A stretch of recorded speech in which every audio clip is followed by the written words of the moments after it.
High, আমি পূজা। তোমাদের সকলকে ওয়েলকাম করছি আমার আরও একটি নতুন মিনি ব্লগে। এই ভিডিওটি না রথযাত্রার দিনের। সকাল সকাল উঠে ভগবানকে দর্শন করে আমার শখের গাছগুলোকে দেখা হলো আমার প্রথম কাজ। তারপর চ্যবনপ্রাশ, গরম জল পান করে রেয়াজ সেরে সোজা চলে গেলাম রান্নার ঘরে। ব্রেকফাস্ট করে রান্না দিলাম চাপিয়ে। আমি না যখন রান্না করি তখন মোটামুটি দুদিনের একসঙ্গে করে নিই, কারণ রোজ সেভাবে রান্না করা আমার পক্ষে সম্ভব হয়ে ওঠে না। তারপর শনিবার ছিল একটা ডাবিংয়ের কাজ, তাই শনিবার তো সম্ভব হবেই না।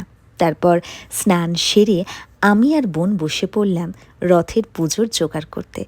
ছোটবেলা থেকেই না পুজো আচ্চায় আমি ভীষণ এক্সপার্ট, তাই বোধ হয় আমার নামটা না আমার সাথে ভীষণভাবে যায়। যাই হোক, রাধা মাধবকে সাজিয়ে জগন্নাথ দেবকে সাজিয়ে পুজো হলো সারা। তারপর প্রসাদ খেয়ে দুপুরের খাবার খেয়ে বোন আর আমি গল্প করছি। বোন বলল, চল রথের মেলা ঘুরে আসি। তাই রেডি হয়ে বেরিয়ে পড়লাম রথের মেলার উদ্দেশ্যে। কিন্তু রথের মেলায় গিয়ে দেখি এত ভিড়, পাপড় নিয়ে আমরা সোজা চলে গেলাম ডায়মন্ড প্লাজায়।